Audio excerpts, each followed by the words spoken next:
საქართველოს ეკონომიკისა და მდგრადი განვითარების სამინისტროს ინიციატივით შესაძლოა კულტურული მემკვიდრეობის სტატუსის მქონე ძეგლებისთვის სტატუსის მოხსნის პროცედურა გამარტივდეს. ძეგლზე სტატუსის მოხსნა სახელმწიფოებრივი მნიშვნელობის აუცილებლობის და განსაკუთრებული შემთხვევების არსებობისას შესაძლებელი ხდება. ინიციატივას სამოქალაქო სექტორში უარყოფითი შეფასება მოჰყვა. კულტურული მემკვიდრეობის სტატუსი ახლა ხო არ ამძიმებს ძეგლს, გამოსხივება არ აქვს, ატმოსფერულ ცვლილებებს არ იწვევს არაფერი. ისე იგი ერთ-ერთი მიზანი ამისი არის, რომ ძეგლი გადარჩეს სტატუსის გარეშე და ადვილად მოხდეს მისი დანგრევა რაღაცა დამატებითი დაბრკოლებების გარეშე. იქ გამოცანა აქვს ეკონომიკის სამინისტროს, რომ ეთყობა იქ ძალიან ისეთი შორშრუტელი ხალხია და თვლის, რომ ამას რომ დაანგრევენ რომელიღაცა ძეგლს, იქ რომ რაღაცას ააშენებენ, ეს მოიტანს ქვეყანაში ინვესტიციას და ავშენდებით ამით. ვიდრე საკითხზე მსჯელობას პარლამენტი დაიწყებს 11-მა არასამთავრობო ორგანიზაციამ კანონპროექტის მოწინააღმდეგეთა ხელმოწერების შეგროვება დაიწყო. მესამე სექტორის წარმომადგენლები აცხადებენ, რომ კანონი ფართო ინტერპრეტაციის საშუალებას იძლევა, რომლის დამტკიცების შემთხვევაშიც დაინტერესებულ უწყებებს უკანონო ქმედების კანონიერი გზით განხორციელების საშუალება ეძლევათ.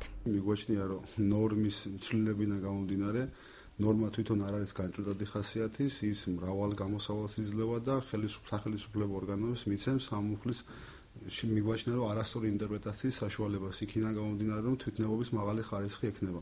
მიგვაჩნია, რომ ხანდახან ძეგლთა სტატუსის მოხსნა მოხმარდება, ასე ვთქვათ, საბიუჯეტო დაფინანსებას და გაიყიდება ინვესტიციების მიზნით. აქედან გამომდინარე, ეს საკანონმდებლო ცვლილება არ ემსახურება ამ კანონის მიზნებს და ის სხვა მიზნებისაა მიმართული. იმდენად ბუნდოვანი არის ის დეფინიციები, რომელიც კანონპროექტში არის, ასე რომ ვთქვათ, წარმოდგენილი, რომ აბსოლუტურად ზრდის იმ რისკებს, რომ საერთოდ დაუცველად გახდება კულტურული მემკვიდრეობის ძეგლის მქონე შენობები და ზრდის სუბიექტურად გადაწყვეტილების მიღების საშუალებას. სამოქალაქო საზოგადოების ინსტიტუტის ბათუმის ორგანიზაციაში აცხადებენ, რომ ქვეყნის ეკონომიკურ ინტერესებს კულტურული ძეგლები არ უნდა ეწირებოდეს. ინვესტორებზე და ასევე ეკონომიკურ სარგებელზე არ უნდა გაუცვალოთ ის მემკვიდრეობა, რომელიც ჩვენ მივიღეთ.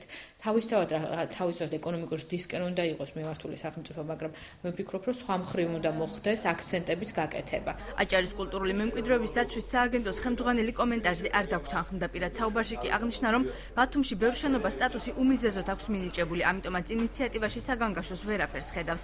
დღეს თემაზე საუბარი არც საქართველოს ეკონომიკის და მდგრადი განვითარების და კულტურის და ძეგლთა დაცვის სამინისტროში ისურვეს.